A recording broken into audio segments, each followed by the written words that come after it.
देख बहू, सुबह उठकर सबसे पहले नहा धोकर ही रसोई में घुसना। मुझे वो लड़कियां बिल्कुल पसंद नहीं जो 10-11 बजे तक बिना नहाए ऐसे ही नाइटी पहनकर घर में घूमती रहती है। पहले दिन ही समझा रही हूँ कि मेरी रसोई में बिना नहाए एंट्री नहीं मिलने वाली। सास की बात सुनकर बहू कीर्ति हाँ में गर्दन हिला देती है। अगले दिन सुबह 6 बजे कीर्ति नहा धोकर रसोई में पहुंचती है तो देखती है उसकी जेठानी मीनाक्षी पहले से ही रसोई में खड़ी है और दूध उबाल रही है। मैं चाय बना देती हूँ, चाय तो सभी लोग पीते होंगे ना। हाँ, सबकी चाय बना लो, पूरे 7 कप बनेगी। ठीक है भाभी। कीर्ति गैस पर पानी चढ़ा देती है। अरे क्या कर रही हो तुम? तुमने तो बस 3 कप ही पानी रखा है। इतने पानी में सबकी चाय कैसे बनाओगी? भाभी, मैं तो चाय ऐसे ही बनाती हूँ, आधा पानी आधा दूध। आप बताइए ना, अगर यहाँ पर सब लोग दूध में पत्ती लगाकर पीते हैं तो मैं पानी थोड़ा कम कर देती हूँ। मीनाक्षी कीर्ति की बात सुनकर हंसने लगती है। अरे भाई, दूध में पत्ती नहीं, हम लोग पानी में पत्ती लगाकर पीते हैं। क्या मतलब? मतलब ये कि 1 कप दूध से ज्यादा माँ जी दूध डालनी ही नहीं देगी चाय में, इसलिए पानी बढ़ा दो। भाभी, इतने सारे लोगों में 1 कप दूध डालकर चाय कैसे बन पाएगी? अरे अभी नहीं हो ना तुम, इसलिए ऐसी बातें कर रही हो। कुछ दिनों में समझ जाओगे कि यहाँ पर चाय तो क्या, बाकी सब भी ऐसे ही बनता है। दोनों देवरानी जेठानी अभी बातें कर ही रही थी, इतने में उनकी सास रसोई में आ जाती है। अरे बड़ी बहू, बता दिया ना छोटी बहू को तुमने कि चाय कैसे बनानी है? माँ जी, भाभी ने बता दिया है कि चाय में बस 1 कप दूध ही डालना है। हाँ, साथ में मसाला चाय पीते हैं सब लोग। हमारे घर में ऐसी फीकी फीकी चाय कोई नहीं पीता। ऐसा करो, फ्रिज से सब लेकर आओ, लौंग इलायची सब। हाँ। कीर्ति फ्रिज से लौंग इलायची सब निकाल कर सास के सामने रख देती है। कीर्ति की सास अदरक का एक छोटा सा टुकड़ा काट कर बहू के हाथ में देती है। देखो, इस अदरक को अच्छी तरह धोकर चाय में कूट कर डाल दे। और सुन, हरी इलायची डालना मत भूलना। इतना सुनते ही कीर्ति 2 इलायची निकालकर उसे ओखली में डालने लगती है। हे भगवान, 2-2 इलायची डालेगी क्या तू एक बार की चाय में? तुझे पता भी है इलायची कितनी महंगी है? ठीक है माँ जी, एक ही डाल देती हूँ। तो मुझे इधर दिखा, ये देख, आज इलायची का ये छिलका डाल दे और ये बचे हुए दाने ना शाम की चाय में काम आ जाएंगे। किफायत से काम करोगी तभी घर चलेगा, समझी? समझ गई माँ जी, आगे से ध्यान रखूंगी। बड़ी बहू, जब खाना बनाओगी ना तो एक बार मुझे आवाज लगा देना, कहीं तुम्हें एक ही दिन में पूरे महीने का बजट गड़बड़ ना कर दो। बहुत कंजूस देखा है मैंने अपनी जिंदगी में, लेकिन माँ जी जैसा कंजूस आज जीवन में पहली बार देख रही हूँ। ऐसा कौन करता है? जैसी चाय माँ जी बनवा रही है ना, मेरी तो चाय पीने की इच्छा ही खत्म हो गई। इसी तरह का खाना पीना खाने की भी आदत डाल लो, क्योंकि माँ जी तो बदलने से रही, बदलना तो तुम्हें ही पड़ेगा। दोनों देवरानी जिठानी मिलकर सबको चाय और नाश्ता करा देती है। उसकी थोड़ी देर बाद सास रसोई में आती है। देख छोटी बहू, आज ना तेरी पहली रसोई है, इसलिए जो कुछ भी मैं बता रही हूँ उसको अच्छी तरह गांठ बांध ले। रोज रोज बताने में नहीं आऊंगी। देख, सब्जी में ये 1 ढक्कन से ज्यादा तेल नहीं जाएगा। हाँ, ये 1 लीटर तेल है ना, पूरा 2 महीने चलाना है, समझ गई? ये इतनी सारी सब्जी क्यों काट रखी है? पूरे मोहल्ले को दावत देने का विचार है क्या तुम दोनों का? नहीं माँ जी, अब पूरे परिवार को खाना खिलाना है तो उसके लिए कम से कम इतनी सब्जी तो लगेगी ना। अरे इतने से काम चल सकता है तो फिर इतनी सारी सब्जी डालने की क्या जरूरत है? हाँ? तो चुपचाप ऐसा ही कर जैसा मैं बता रही हूँ, समझी? ठीक है माँ जी, जैसा आप कहो। सास के जाने के बाद मैं मानती हूँ कि ऐसे बहुत से लोग होते हैं जो सब्जी का खर्च बचाने के लिए आलू ज्यादा डालकर सब्जी बैलेंस कर लेते हैं, लेकिन माँ जी तो गोभी की सब्जी में गोभी ही डालने के लिए नहीं दे रही और ना ही आलू। फिर सब्जी कैसे बनेगी? पानी का नाम सुना है कि नहीं? हाँ? जितनी सब्जी माँ जी ने दी है ना, चुपचाप इतनी सब्जी काटो और बाकी पानी डाल देना, हो जाएगा बैलेंस। जेठानी की बात सुनने के बाद अब तो बेचारी कीर्ति ने अपना सर पीट लिया था। उसे समझ में आ गया था कि वो बहुत ही गलत घर में फंस गई है। दोपहर में लंच के समय, अरे बेटा, ये क्या, तूने तो दाल सब्जी ली ही नहीं। ऐसे सूखी सूखी रोटी खाएगी तो कैसे काम चलेगा? 4 दिन में कमजोरी आ जाएगी। बड़ी बहू, चलो सब्जी और दाल दो छोटी बहू को। जी माँ जी, अभी देती हूँ। रहने दीजिए माँ जी, क्या फायदा दाल सब्जी खाने का? उसे खाकर भी शरीर में बस पानी की ही कमी पूरी होगी, बाकी तो दाल सब्जी में कुछ है ही नहीं। क्या कहा तूने?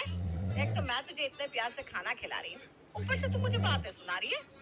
ठीक ही कहते हैं भाई, या कलयुग है।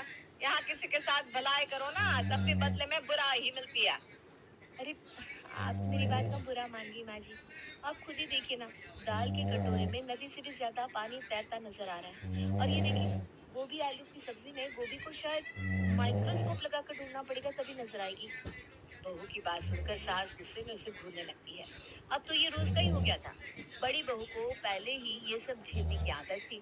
अब धीरे धीरे छोटी बहू भी बेचारी रोते गाते इस नए कंजूसी भरे माहौल में एडजस्ट करने की कोशिश में लगी थी। एक दिन, माँ जी, मेरे भैया का फोन आया है।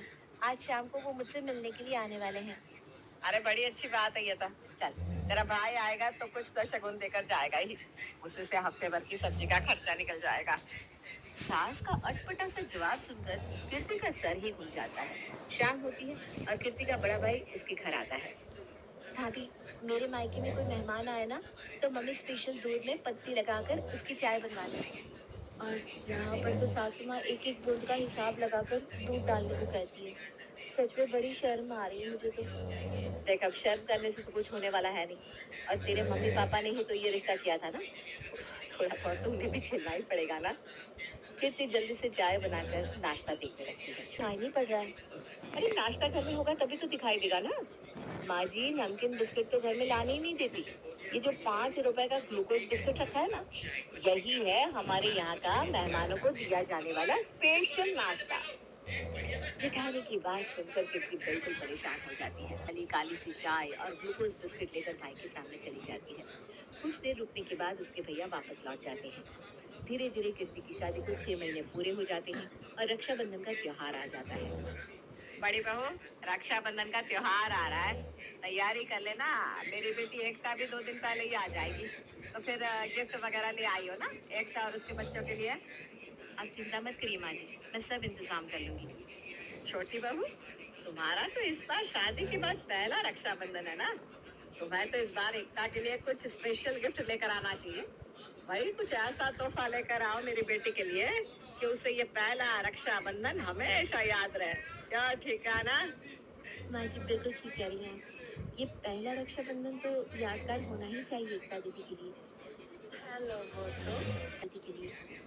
रक्षाबंधन वाले दिन सभी लोग नहा धोकर अच्छे अच्छे कपड़े पहनकर तैयार हो जाते हैं। कुछ ही देर में एकता रक्षाबंधन के लिए थाली सजा कर लाती है और दोनों भाइयों को राखी बांधने लगती है। दोनों भाइयों को राखी बंध गई है। आओ भाभी, अब आप दोनों की बारी है। और जल्दी से अपने अपने पर्स की जिप भी खोलो, जेब हल्की करने का समय आ गया है। अरे क्यों नहीं भाई, बिल्कुल। रक्षाबंधन पर तो बहनों का अधिकार होता है शगुन पर। तुम्हें तुम्हारे हिस्से का शगुन जरूर मिलेगा। भाभी की बात सुनकर एकता बड़ी खुश हो जाती है और खुशी खुशी दोनों भाभियों के हाथ में लाई हुई राखियां बांध देती है। देखो भाभी, कितनी सुंदर राखी लेकर आई हूँ मैं, भैया और आप दोनों के लिए। बाजार में जो सबसे महंगी राखी थी ना, वो पसंद करी है मैंने आप लोगों के लिए। ननद की बात सुनकर एक एक करके दोनों भाभियां लिफाफे ननद के हाथ में रख देती हैं। लिफाफा हाथ में लेने के बाद एकता बड़ी उम्मीद से दोनों भाभियों का लिफाफा खोलकर देखती है, तो उसकी तो शक्ल का रंग ही बदलने लगता है।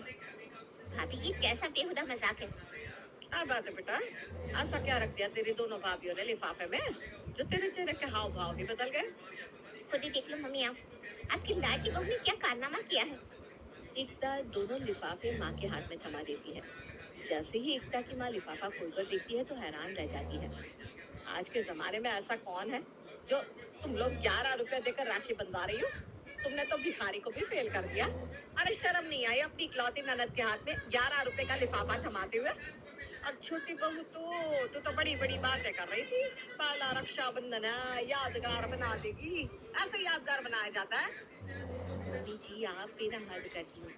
अरे क्या जरूरत है इतने सारे पैसे लुटाने की, जब इतने में काम चल सकता है तो ज्यादा खर्चा क्यों करना। ये तो बस शगुन की बात होती है। शगुन तो 1 रुपए से भी हो सकता है, फिर भी मैंने तो 11 रुपए रखे हैं। अच्छा जी, मेरी बिल्ली मुझसे ही नहीं आओ। अब तू मुझे पट्टी पड़ाएगी। ठीक ही तो कह रही है माली कीर्ति, आप ही तो हर बात में कहती रहती है ना, जब थोड़े से काम चल सकता है तो ज्यादा खर्चा क्यों करना। तो फिर यहाँ आपकी उसूल बदल कैसे गए? देखिए, हमने ना आपको बदलने की बहुत कोशिश की, लेकिन फिर हमें समझ में आया कि आपको बदल पाना तो संभव नहीं है। इसलिए हम दोनों ने ही अपने आप को आपके रंग में डाल दिया। अब से इस घर में मन मुटाव और आपसी झगड़ों की कोई वजह ही नहीं बचेगी, क्योंकि हम दोनों ने भी अब आपकी तरह पाई पाई बचाना सीख लिया है। चुपचाप 5,000 इस लिफाफे में रखो। मेरी बेटी का इतना बड़ा अपमान करने की जरूरत भी कैसे हुई तुम दोनों की? लगता है माँ जी आपकी याददाश्त बहुत कमजोर है। अच्छा चलो कोई ना, मैं आपको याद दिला देती हूँ। आपको याद है ना, अभी महीना भर पहले ही मेरे मायके में शादी थी, मेरे चाचा की लड़की की। और जब मैं शादी में जा रही थी तो आपने मेरे हाथ से लिफाफा वापस ले लिया था। और याद करिए क्या कहा था आपने। अरे बहू, सच संवर कर चल तो दी तू, लेकिन ये बता लिफाफे में कितने रुपए रखे हैं तूने?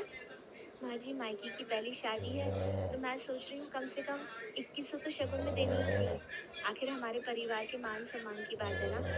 अरे मान सम्मान गया तेल ने ना। तू इधर दिखा, ये लिफाफा ला इधर। इस तरह से तो तू 2 महीने का बजट बिगाड़ देगी। अगर इस तरह से दोनों हाथों से पैसे लुटाएगी ना तो थोड़े दिन में कटोरा लेकर बाहर बैठना पड़ेगा हम लोगों को। ये ले 51 रुपए, और चुपचाप यही लिफाफा अपने मायके में पकड़ा कर आ जाना। ज्यादा होशियारी दिखाने की कोई जरूरत नहीं है। माँ जी कैसी बात कर रही हैं आप। आज के जमाने में 51 रुपए का लिफाफा कौन देता है। क्या तेरे मायके वालों ने दहेज में पैसों का कोई पेड़ भी भेजा था क्या, जिसे हिला हिला कर रोज मैं नोट गिनूंगी? और वैसे भी बेटी के घर का ना 1 रुपया लेना भी गुनाह होता है। मैं तो फिर 51 दे रही हूँ। अब मुझसे पैसे जा, तुझे लेट हो रहा है ना, जा।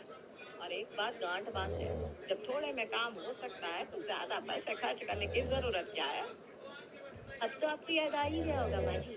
अगर मैं अपने मायके में 51 रुपए का लिफाफा दे सकती हूँ तो रक्षाबंधन पर 11 रुपए देने में क्या बुराई है। बहू की बात सुनकर सास अपना सर खुजलाने लगती है। उसे समझ में आ गया था कि उसका दांव उसके ऊपर ही उल्टा पड़ गया है। किसी तरह रक्षाबंधन का त्योहार भी बीत जाता है और उसके बाद एक दिन सवेरे 10 बजे ही फोन की घंटी धन धना उठती है। किसका फोन था माँ जी? बड़ी खुश नजर आ रही हैं आप। अरे बड़ी बहू, तुझे याद है मैंने अपने मोहल्ले की सहेलियों के साथ मिलकर किट्टी डाली हुई थी। तो इस बार पहली बार सबने मिलकर ये डिसाइड किया है कि इस बार की किट्टी मेरे यहाँ होगी। मैं ना सच में बड़ी एक्साइटेड हूँ। तुम दोनों मिलकर पूरे घर की बढ़िया से साफ सफाई कर दो। सब कुछ एकदम चकाचक होना चाहिए, और थोड़ी बहुत डेकोरेशन भी कर देना, और नाश्ते का भी A1 इंतजाम करना। समझ गई या नहीं? अरे भाई, अपनी रेपुटेशन की बात है। मुझे पता भी है जब हम अपनी सहेली की यहाँ किट्टी करने जाते हैं ना, एक से बढ़कर एक आइटम खिलाती है मेरी सहेलियाँ। इतना बढ़िया इंतजाम होता है कि दिल बाग बाग हो जाता है। आप चिंता क्यों करिए माँ जी, आपकी तो दो दो बहुएं हैं। हम मिलकर सब संभाल लेंगे। हमारे घर की किटी पार्टी ऐसी होगी कि आने वाले 5 सालों तक लोग मिसाल देंगे। क्या बात थी आपकी किटी पार्टी। आप बस देखते जाइए हम दोनों क्या क्या करते हैं। कीर्ति और उसकी जिठानी मिलकर किटी पार्टी की तैयारी में लग जाती है। पूरे घर को शीशे की तरह चमका दिया था दोनों ने मिलकर। पर्दे, सोफा कवर और चादर भी बदली जा चुकी थी। अब बस सहेलियों के आने की देर थी ताकि मेहमानों के आने के बाद उनके सामने चाय नाश्ता लगाया जा सके। कुछ ही देर में घंटी बजती है और किटी की सारी औरतें घर के अंदर आ जाती हैं। अरे बहू, सब हो गया कि नहीं? सब लोग आ गए हैं? छोटी, जरा वो कांच के गिलास तो उठा, और फ्रिज में मैंने एक ठंडे पानी की बोतल रखी है, इसे भी निकाल कर लाना। अरे तुझसे मैंने कोल्ड ड्रिंक मंगवाई थी ना, फिर ठंडे पानी का क्या करेगी? और ये तो आधे लीटर की बोतल है। इस आधा लीटर कोल्ड ड्रिंक में किस किस को पिलाएगी तू? हमने कहा था रमा जी, हम दोनों मिलकर सब संभालेंगे। आप ना बिना बात चिंता करती। देखिए, आधा लीटर कोल्ड ड्रिंक पे 1 लीटर पानी मिला देंगे, किसी को कुछ पता नहीं चलने वाला, और वही सर्व कर देंगे। अरे जब इतने में काम चल सकता है तो क्या जरूरत है उतनी बड़ी बोतल मंगवाने की। हैं? ये क्या बात कर रही हो तुम दोनों? हाँ जी, काम के बीच ना आप डिस्टर्ब मत करिए। छोटी, तो वो चिप्स के पैकेट रखे ना, बोल तो सही। 5 रुपए वाले 2 चिप्स के पैकेट? अरे करने क्या वाली हो तुम दोनों? हाँ जी, अब इतने में काम चल सकता है, पर उतना खर्च करने की जरूरत क्या है। ये 5-5 वाले 2 चिप्स के पैकेट है ना, इसी के बीच में थोड़ी सी नमकीन मिला देंगे, किसी को क्या पता लगने वाला है। और उसी के 4-5 पीस प्लेट में रख देंगे। कौन सा आपकी सहेली पेट भरने वाली है। अरे तुम दोनों के दोनों ये बताओ, तुमने इन चिप्स पापड़ के अलावा कुछ और मंगाया है, या आज मुझे किसी के सामने मुंह दिखाने लायक नहीं छोड़ोगी? हाँ जी, आप भी ना छोटी छोटी बातों पर घबरा जाती हैं। किसने कहा कि हमने कुछ और खाने के लिए नहीं मंगवाया। अरे वो नंदू ठेले वाला है ना, उसके यहाँ 5 के 2 समोसे मिलते हैं। पूरे 15 समोसे मंगवाए हैं मैंने। सबको 2-2 देंगे, तब भी एक बच जाएगा। देखा आपने मेरा मैनेजमेंट। क्या तुम दोनों ने उस ठेले वाले से समोसे मंगाए हैं मेरी किटी पार्टी के लिए? मैं तुम दोनों के आगे हाथ जोड़ती हूँ, भगवान के लिए अपनी अकल पर पड़े हुए पर्दे को हटाओ और थोड़ा दिमाग से काम लो। अरे सारे मोहल्ले में थू थू हो जाएगी मेरे नाम की। कर क्या रही हो तुम लोग? तो माँ जी, आप मानती हो ना, ये सब चिंदी चोरी करना सही बात नहीं है? हाँ बाबा, हाँ मानती हूँ। मेरी तौबा, मेरे बाप की तौबा, जो आज के बाद मैंने कभी कंजूसी की तो बस आज मेरी इज्जत नीलाम होने से बचा लो। अरे माँ जी, आपने कह दिया तो समझो हो गया आपका काम। देखो, आपकी किटी के लिए बढ़िया बढ़िया आइटम लाकर हमने पहले ही रखे हुए हैं। ये तो बस आपको सुनाने के लिए ट्रेलर था। पिक्चर अभी बाकी है। दोनों बहुएं सास की सहेलियों के सामने जल्द ही स्नैक्स सर्व करती है, जो सभी को बहुत पसंद आते हैं अगले दिन। अरे बेटा, क्या जरूरत थी इतनी महंगी साड़ी लाने की? और माना कि गणपति उत्सव है, लेकिन उसके लिए इतना पैसा खर्च क्यों करने थे? कोई सस्ती सी ले आता। पैसे भी किसी को नहीं।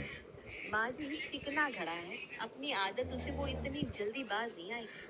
फिर से शुरू हो गई है वो इतना